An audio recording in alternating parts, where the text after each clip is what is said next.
Na naman ang mainit na balita mula sa mundo ng politika, isang nakakagulat na eksenang naganap kamakailan sa isang international forum kung saan nahuli si President Kuting ng Norte Jr. pero hindi sa krimen kundi sa matinding emosyon. Sa gitna ng proseso ng presentasyon tungkol sa kasalukuyang estado ng bansa, hindi napigilang maging emosyonal ang Pangulo matapos sa mga positibong feedbacks mula sa ilang world leaders. Nahuli sa kamera ang tila pagluha ni PBBM habang hinahayag ang tagumpay ng ilang programa ng administrasyon, lalo na sa larangan ng agrikultura at digitalization. Ayon sa mga saksi, hindi raw ito luwan ng panghihina kundi ng tuwa at relief matapos ang ilang buwang hamon sa pamumuno. Ang eksenang ito ay agad nag-viral sa social media na sinabayan ng samot-saring reaksyon mula sa publiko. Samantala, tila naging selebrasyon sa kalsada at online world ang mga kaganapan. Deserve ni PBBM ang recognition. Ani ng ilang netizens na patuloy ang pagsuporta sa Pangulo. May ilan ding nagsabing, ngayon lang namin nakita ang isang leader na tuloy na naapektuhan ng responsibilidad niya. Marami rin ang umaasang mas lalo pang pagbubutihin ng administrasyon ang serbisyo sa bayan. Sa isang panayam, matapos ang kaganapan, nagpasalamat si PBBM sa lahat ng Pilipino at sinabing, ito'y hindi tagumpay ko kundi tagumpay nating lahat. Sa gitna ng lahat ng kontrobersya, tila ipinakita ng Pangulo na sa bawat duwat at sakripisyo, may liwanag na naghihintay para sa bayan. Para sa mas marami pang detalye, manatiling nakatutok dito sa aming programa. At yan nga ang mga balitang ating pagkakatutukan, at kung bago ka pa lamang sa aking channel ay huwag kakalimutang mag-like, share and subscribe para updated ka sa aming mga bagong balita dito sa Tatak Pinas.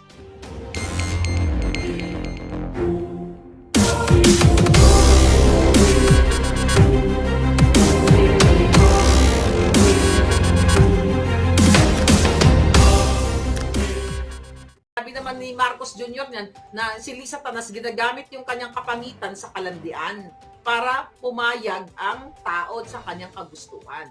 Not with Lolo Trump. That's not gonna happen. Kasi alam na ni Lolo Trump na adik si Bangag Jr.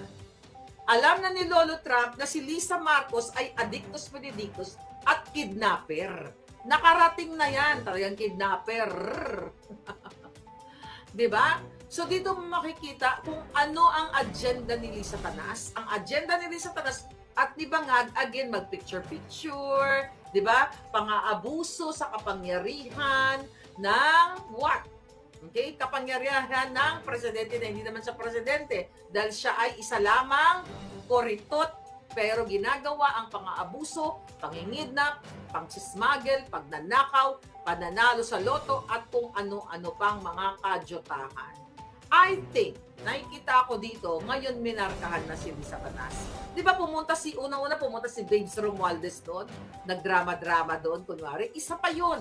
Nauna doon si Romualdez na, sabi ko nga, nag-fix ng mga papel ng assassins for me, okay? Para ako ay gurgurin dito. Ulitin ko, may affidavit po tayo dyan, na yan ay si Babes Romualdez ay kasabwat ni Lisa Tanas ni Marcos Jr. para gurgurin ako dito. So again, pumunta doon, I think that was December, kay Lolo Trump para paimbitahan si Bangag. Pero kaso lang, hindi naimbitahan. Kaya magkakaroon talaga ng backlash to palangga sa kampo ni Lolo Trump. Kasi hindi mo maano si Trump, hindi mo ma-BS-BS yan. Diba? Si Biden na, nagjujulianin na, at si Kipay, sino yan? Si, ang pangalan nito? Si Kamala, okay? Ayun, pwede ni Lisang arte-artehan yan. Hindi pareho lang naman silang maarte, di ba? At pareho silang koritot. Pareho silang ampalayang mga losers. Alright? Jahas butod, sabi ni I Remain. So ngayon, mga palangga, so hindi maganda yung ginagawa ng bangag na gobyerno na mag-backdoor si Lisa. Maliban sa bina-backdoor nila, tinatransport nila ang pera ng bayan, pati sa panggugoyo nila sa mga world leaders para what? Okay? Para sila yung naghahanda na kasi alam nilang hindi na magtatagal yung mga yan. Hindi na magtatagal yung mga jutang ginimis na yan. Darating ang panahon, kung hindi papantay ang mga paan yan, mga palangga, itignan na lang natin kung gagalaw itong mga bruskong mga palangga natin para manindigan para sa taong bayan. Sobrang nakakapagod na ang problema ninyo sa Pilipinas. Wala na po kayong makain. Imagine nyo, 25.9% ang mga taong nagugutom. Okay? 25.9, sabi ko kagabi, kung i-compute mo yan sa 100 million katao na meron tayo, that's 20, i-round off mo, 26 million. More than tayo 100 million. So baka lumagpas pa ng 100 million mga palangga. So ngayon, itong ginagawa nila talagang hindi nakanais-nais. Nakakarimarim na party sa Thailand. Wala kang gagawin. Right? Sabi ni Russian, sana masunog sila. Okay? Okay. Ano sabi nito? Ni Palangga?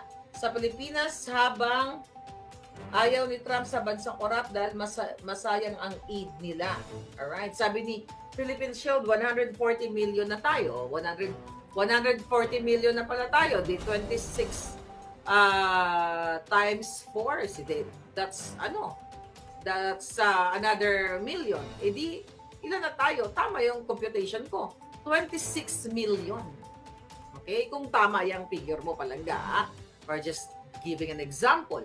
So ngayon, mga palangga, at ang nakakaloka ngayon, dahil desperado na itong mga bangag na ito, di ba, ayaw nilang tigilan si Sara, impeachment, na feeling nila, na nakikita nila na mukhang hindi naman uurong itong impeachment ni Sara. Si PRRD naman ngayon, i-disbar ng mga buwaka ng ina. Imagine ninyo, mag-80 years old na si Pangulong Duterte. What's the point? Kahit i-disbar nyo yan. Nakakatawa na lang itong bangag na ito. Bakit ngayon nyo lang pinailan ng disbarment yan? Kasi ang reason ang nila, kaya i-disbar si Pangulo dahil sangkot doon sa, sa war on drugs na sinasabi nila na si Pangulong Duterte ang lahat gumurgor, di ba? Nakireview naman yan sa hearing na yan.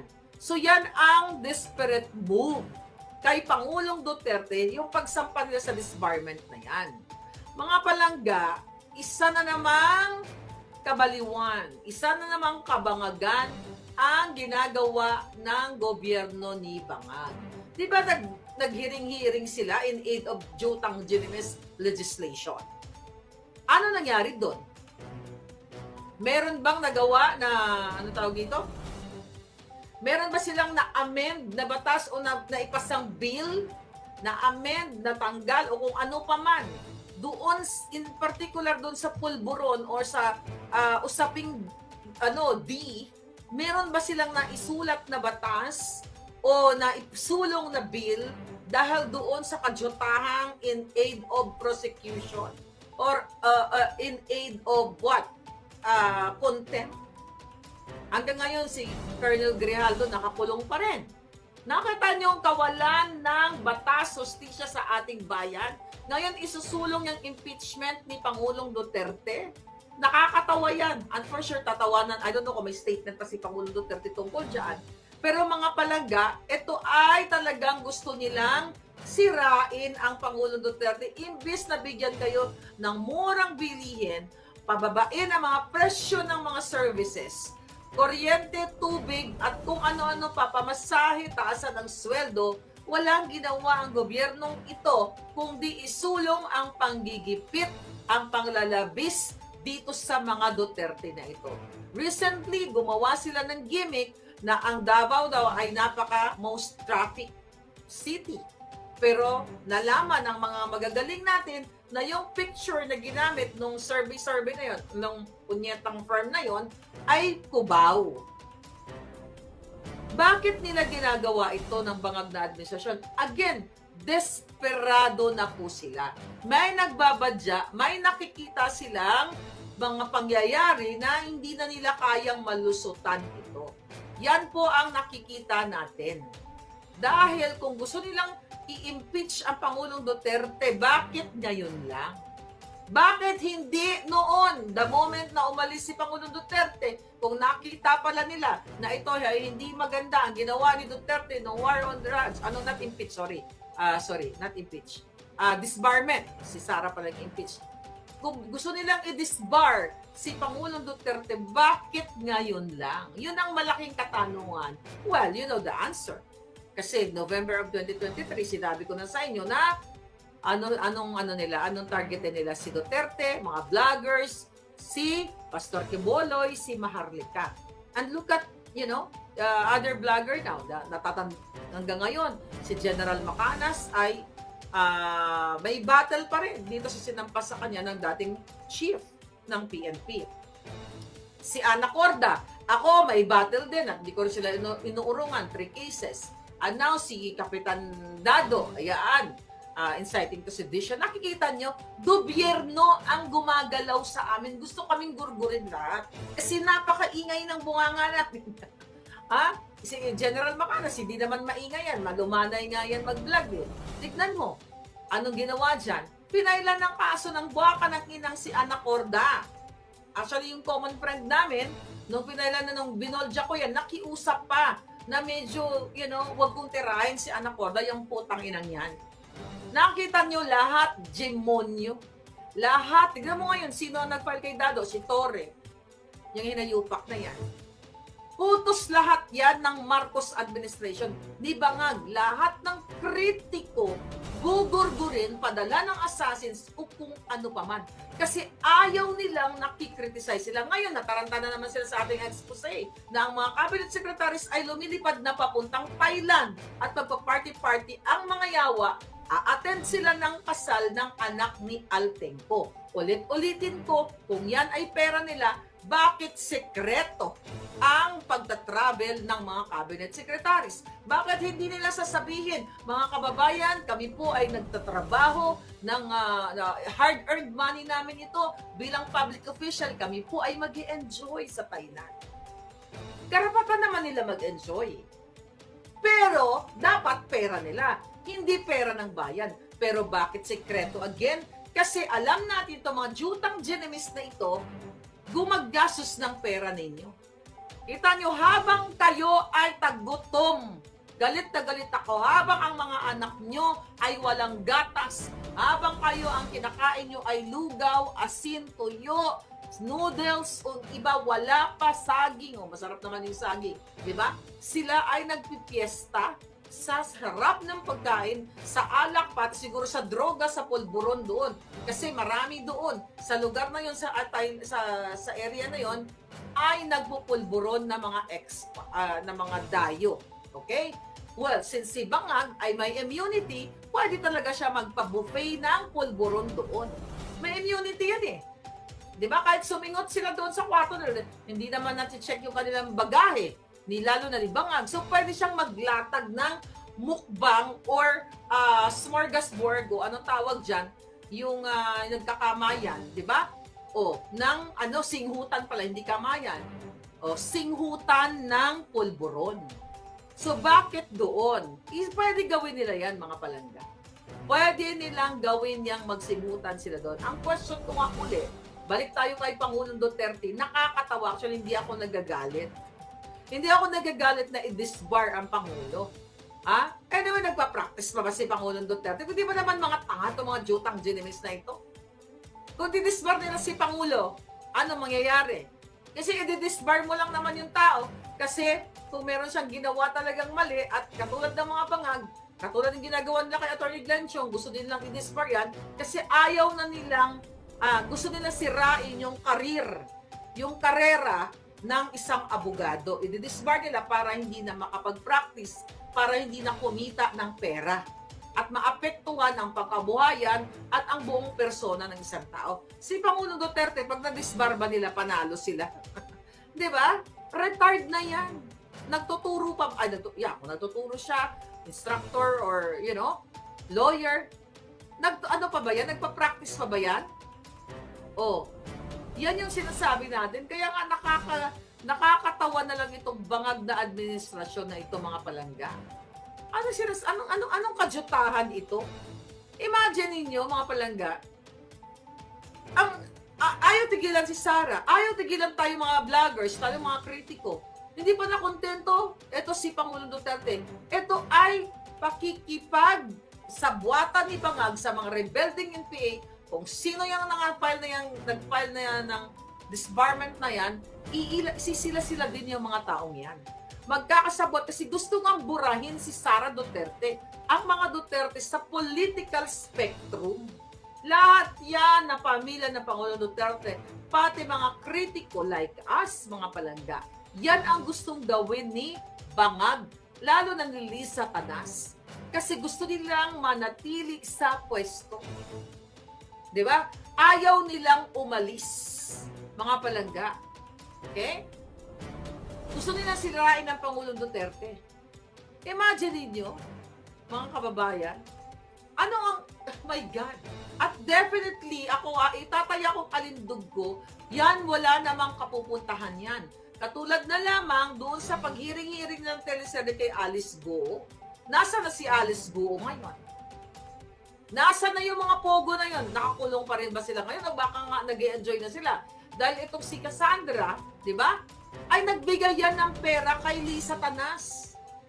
Nagbigayan sila ng pogo money during election time. Iupak na yun. Ngayon, balik na naman sila kay Inday Sara. Kasi alam mo, pang ano lang naman to eh. Panglansi lang yung mga issue na yan. Kasi nung time na yon, tinakpan nila yung isyong adik si Marcos Jr. Naalala nyo na? July, di ba? No, March pa. March pa yun kay yung mainit yung issue kay Bangag na wala pa nga video nun eh. Si ano pa lang, ang pangalan nito, si Agent Morales, na nagtestigo na si Marcos Jr. ang testigo na na si Daza, 'di ba? Pumunta kay Morales na nagsabi na si Marcos Jr. at Marizon Soriano ay sumisingot o bumabatak ng iligal na pulburon doon sa kanyang condominium. Yun, kaya sila naglabas ng teleseryeng Pogo-Pogo, pero si Lisa Canas, yung hinayupak na yan, ay kumamkam yan sa Pogo money. Yun ay pangontra nila, pangpatay nila sa issue na si Marcos Jr.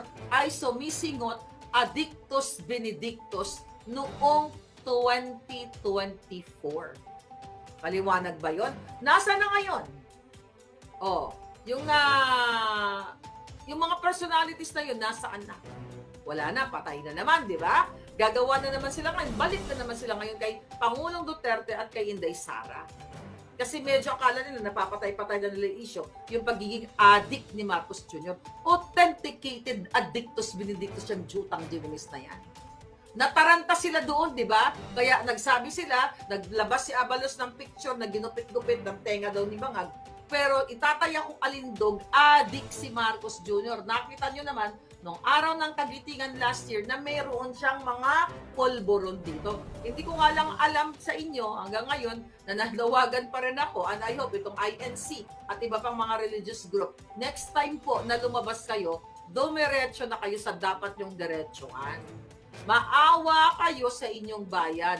Ngayon, ayan, aalis na si Bangag ngayon or bukas ng umaga, magpa-party sa Thailand. Please lang sa lahat ng ating mga kababayan sa Thailand, maging makabayan kayo.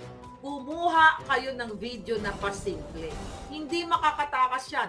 At yung mga nagtatrabaho dyan sa mga hotels, kayo ay dapat katuwang namin. Mag-forward kayo ng mga video. Kasi alam nyo, di ba, ikakasal yung anak ni Altenco. Ang lungkot naman kung hindi sila magpo-post sa Instagram dahil sinabi ko at in-expose natin dito. Di ba? Sayang naman yung gown ng Girl Lalo, ng outfit ng lalaki, yung mga outfit ng ninong at ninang ng mga cabinet secretaries, kung hindi niyo isa-show off or ifo-flaunt. Pera ng bayan ang ginagastos ng mga cabinet secretaries na yan. Kaya nga ang tanong ko kung ito ba ay galing sa negosyo ni Altenco, I don't know, hindi ko makilala ang anak niya, I don't know kung sino sa kaniyang mga anak, basta anak niya. Anyway, kung yan ay pinaghirapan mo, you have to be proud, darling. Hindi mo dapat itatago yan. Minsan ka lang ikasal sa buhay mo. Ipakita nyo na yung picture sa Pilipino. Ipakita mo na yung mga ninong at ninang mo kung sino yung mga jutang ginimis na mga kawatang politiko. Bakit mo itatago? Kasal mo yan eh. Kung ako ikakasal ng bonggang-bongga muli, aba, imbitado kayong lahat sa social media. ay talagang ikakabog ko. O, di ba? Pero I have to lose weight. Muna para makasuot tayo ng gown. Eh, kasi jumoma na ako, pumayat na ako dahil nagkulot-kulot ako ngayon. But for the first time in my life, sabi ng friend ko, bakit nahuli yata yung kulot mo? Dapat nagpakulot ka nung event. Ewan ko ba, kinulot ako ng Junakis. Kumagay naman pala. Akala ko kasi pagkulot kay Jojoba. Kabagay ba ang kulot ko? Simula ngayon magpukulot na ako. June Munda Villanueva, thank you palangga for coming. Ayan, si June. Thank you. Ngayon, yung sinasabi ko sa inyo, itong desperate move na ginagawa ng mga bangag sa pag-file ng disbarment kaya Pangulong Duterte, mga palangga, nakakatawa na lang talaga. Kasi nga, magi-80 years old na ang Pangulong Duterte. Anong mapapala ng mga hayop na to? Wala. Nagtitrip lang talaga sila. Talagang nang-aasar lang talaga sila sa mga Duterte. Pero I don't think na ang Pangulong Duterte ay naaasar sa ginagawa nila. Ang nakikita ko dito, siguro pag alam nung nalaman ni Pangulong Duterte, siguro sinabi ito ni Pangulong Duterte, ang putang ina talaga yung mga bangag na yan, ano? Okay, natawa si Pangulong Duterte. Siguro kasi wala na pong bearing yan, wala nang saysayan. Di-disbar mo yung retired na. Ano nasa ng common sense na mga bangag? Definitely wala sila niyan. Ang meron sila, ang common denominator nila ay mang-haras, mang-ape, mag-trip, at magnakaw, at mag-party-party. Habang may mga tao inaatasan si Marcos Jr., si Bangag para mang-api, manggipit, mangbuisit sa mga Duterte, which is hindi tatawadan ko siya ang Pangulo Duterte, nandoon sila sa Bangkok, Thailand.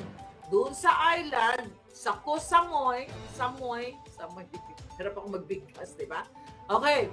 At nagpa-party, nagiinom na sila ngayon ng alak, sila ngayon ay sumisingot na, yung mga nauna doon, for sure nagsisingot na.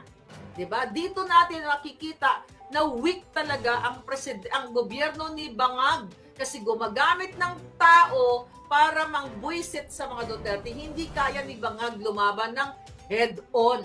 Kahit nga mouth-on, kasi ngiwi eh. Paano nga yan? Di ba? Ngumingiwi dahil sa sobrang apektado na ang kanyang utak sa ipinagbabawal na pulburon.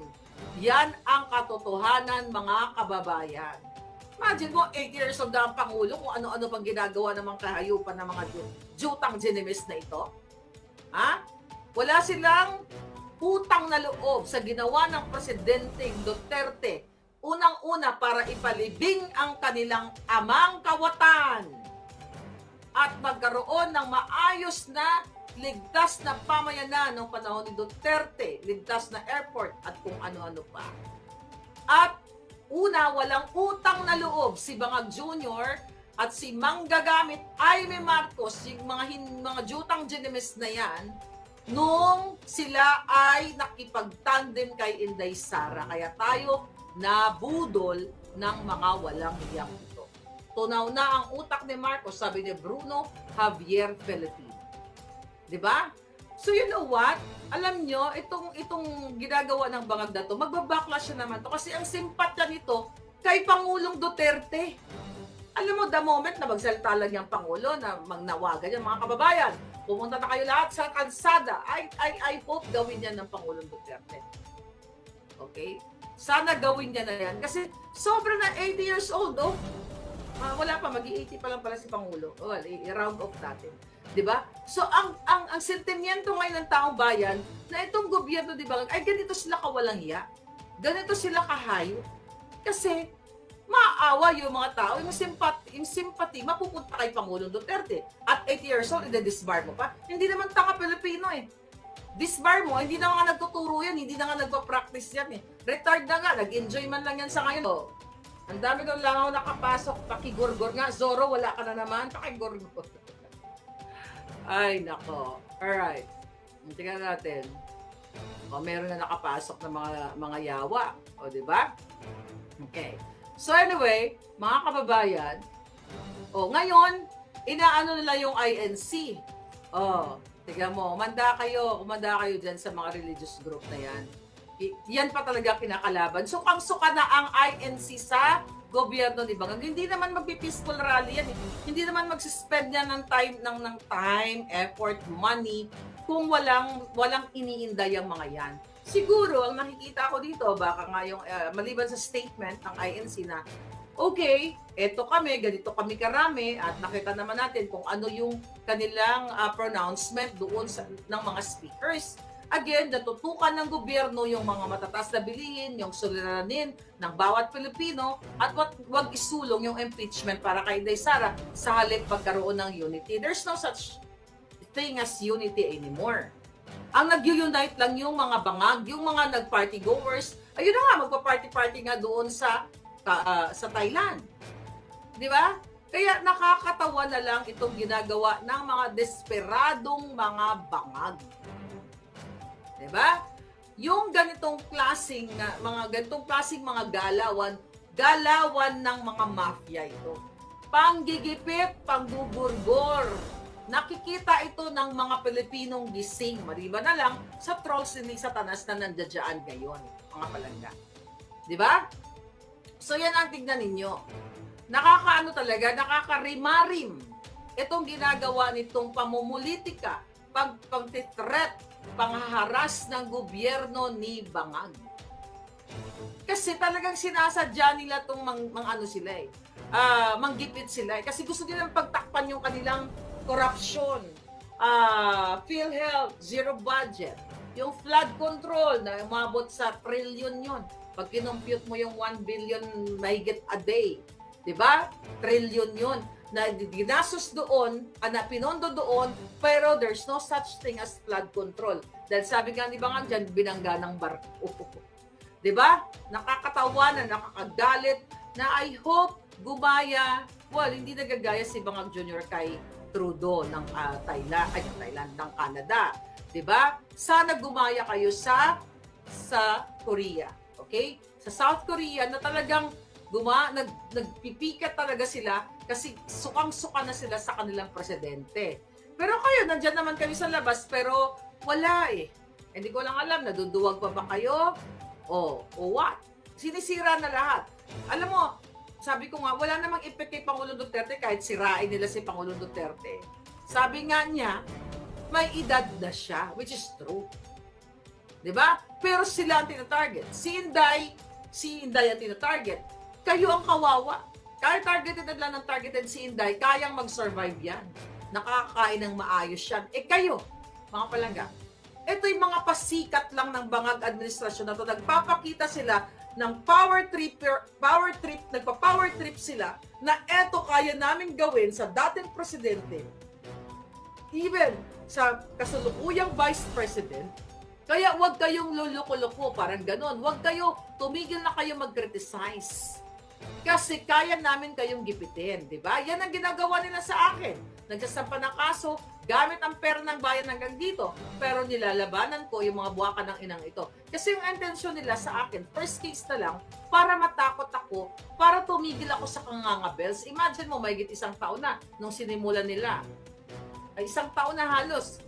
Kuya, kasi nag-start sila magkaso-kaso January of 2024. So, imagine nyo kung natakot ako noon, di wala nang bunganga ngayon, baka wala na kaming event. Natakot ako kay Lisa Tanas. Sabi ko nga sa inyo mga palangga, over my gorgeous alindog, hindi ako titigil hanggat mayroong dugo na nananalaytay sa sistema ko, hindi ako matatakot sa mga jutang ginimis na mga kawatan, na mga bangag, na manggugurgur.